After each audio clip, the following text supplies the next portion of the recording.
Kapan orang membutuhkan logik? Kalau punya fakta dan data. Salah. Justru kalau tidak ada fakta dan data. Logika hanya diperlukan untuk menghimpun proposisi supaya ada kesimpulan. Kalau data Anda nggak perlu berpikir, datanya sendiri udah fakta, datanya sendiri udah bicara. Tapi bagaimana mungkin orang bisa menggunakan logikanya tanpa dia punya dasar fakta dan data? Saya ulangi ya dalilnya.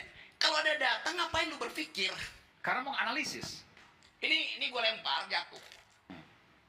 Dia jatuh, beratnya bertambah. Kalau ini saya hilangin, saya bilang seandainya you lempar itu, bertambah nggak berat jatuh? Mana datanya? Hukum gravitasi bilang begitu. Itu dalilnya. Jadi cara berpikir itu built-in di dalam kepala kita. Ada benda jatuh, itu artinya ada gravitasi. Seberapa besar gravitasi itu? G kali H. Massa kali jarak ke bumi itu. Itu data apa? Hipotesis apa logika? Logika. Enggak? Ya. Ya itu. Tapi itu sebuah fakta yang kemudian ditemukan oleh Newton, betul kan? Artinya itu hal yang kemudian merupakan sebuah fakta yang kemudian diturunkan melalui rumus-rumus. Nah, ketika Bung Rocky kemudian langsung lompat pada logika tanpa fakta dan data, bagaimana kemudian bisa berpikir? Tadi saya terangkan bahwa ada 3 hakim membuat dissenting opinion. Boleh nggak saya tahu dari mana datangnya dissenting opinion? Dari kepalanya. Oke. Bagaimana you tahu dari kepalanya tuh? Bagaimana kalau dia di brief untuk dissenting opinion? Di dalam ketiadaan fakta dan data itu, saya pakai otak itu. Karena itu, saya lakukan guesstimasi.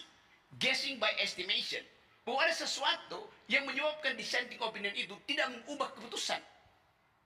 Dan faktanya 3:5 tuh. Dan tadi kata Refli, kalau 4 itu, suatu yang di situ kalah yang...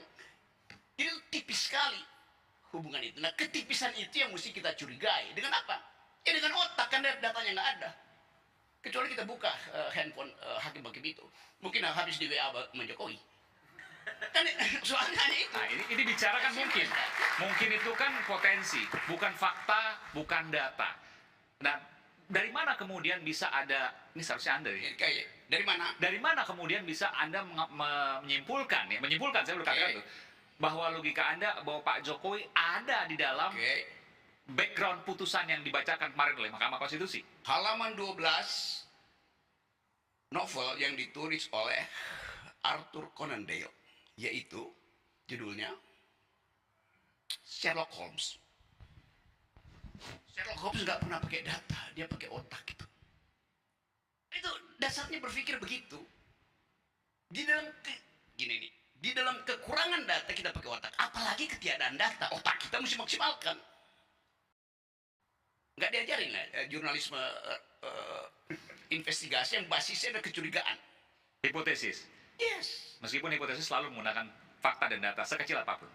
Sekarang kita tanya, seandainya semua data nggak ada, you pakai apa? Untuk pergi lakukan investigasi. Pasti akan mengumpulkan fakta dan data sekecil apapun. Pasti akan menemukan. Kata pasti akan menemukan, karena otakmu kerja, pasti saya akan dapat di situ. Itu namanya heuristik. Menduga sambil mengukur tuh, sebelum datanya tiba. Nah kalau datanya nggak tiba, berhenti berpikir. Harus terusin berpikirnya. Ini mesti diganti nih, bukan rakyat bersuara, rakyat berpikir. Bung Noel, silakan. Bung Noel kayak hati-hati nih mau jawab nih. Takut apa? Oke ya, begini, saya terangkan ilmu pengetahuannya ya. Kalau Anda buat kesalahan logis, kesalahan itu Anda deteksi dengan rumus tentang falasio. Bukan dengan moral. Bagaimana mungkin logika dibatalkan oleh moral? Saya tidak punya hak moral untuk membantah logikamu. Memang logika tidak dibatalkan oleh moral. Sebaik-baiknya Anda, mungkin Anda masuk surga, tapi cara berpikirmu buruk. Tetap saya bilang, cara berpikirmu buruk, kendati moralmu baik. Bisa nangkap nggak? Moral itu dibatalkan oleh perbuatan baik atau buruk. Logika dibatalkan oleh masuk akal atau tidak masuk akal. Estetika dibatalkan oleh bagus apa tidak. Jadi, ini yang saya maksud. Jangan terpengaruh dengan debat di Mahkamah Konstitusi yang tidak dituntun oleh metodologi itu. Logika tidak dibatalkan oleh moralitas. Oh iya, itu jelas. Yes, akan itu terangin dong. Bung Noel, ya. Bung Noel ada komentar? Kalau nggak saya berikan kepada Bung Andi. Silakan Bung Andi. Baik, terima kasih. Jadi Bung Andi dulu bentar. kalau saya, mari kita mengujinya secara empirik hipotesis Bung Rocky tersebut tentang apa yang terjadi di Mahkamah Konstitusi. Ada metodologinya juga untuk mengetahui perilaku kelompok kecil dalam sosiologi itu ada. Gini Andi, saya ulangi ya pelan-pelan ya. Kan yang diajukan di kita adalah variabel yang sifatnya politis bahkan itu. Kapan dia bisa dibuka sebagai data? CIA itu baru buka datanya itu 25 tahun. Tetapi sebelum data itu dibuka, you reasoning, cara kita berpikir udah ada di situ. Betul, itu sah, tapi namanya hipotesis. Bukan soal hipotesis. Hipotesis itu adalah dugaan berdasarkan logika yang dikembangkan Ya, oleh itu. seseorang. Nah, sebutkan itu dengan lengkap. Setuju. Hipotesis Yang yang dikembangkan. ditopang oleh cara berpikir logis. Itu Tapi dasarnya. cara berpikir logis itu belum tentu merupakan kebenaran. Belum tentu Itulah merupakan. sebabnya harus diuji secara empirik melalui data. Oke, sekarang problemnya adalah bagaimana menguji empiris sebuah data yang sifatnya politis. Kapan data itu bisa dibuka coba? Ada metodologinya. Seperti apa? Dalam Chicago School tentang Oke. kelompok kecil ada metodologinya, mengetahui bagaimana perilaku kelompok kecil dan apa yang terjadi.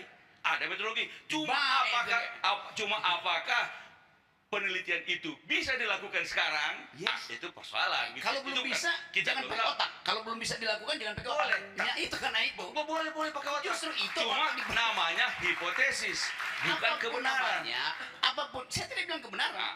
Saya bilang tadi, I'm doing guesstimation. Guessing by estimation. Kalau itu hak Rocky. Yes. Boleh.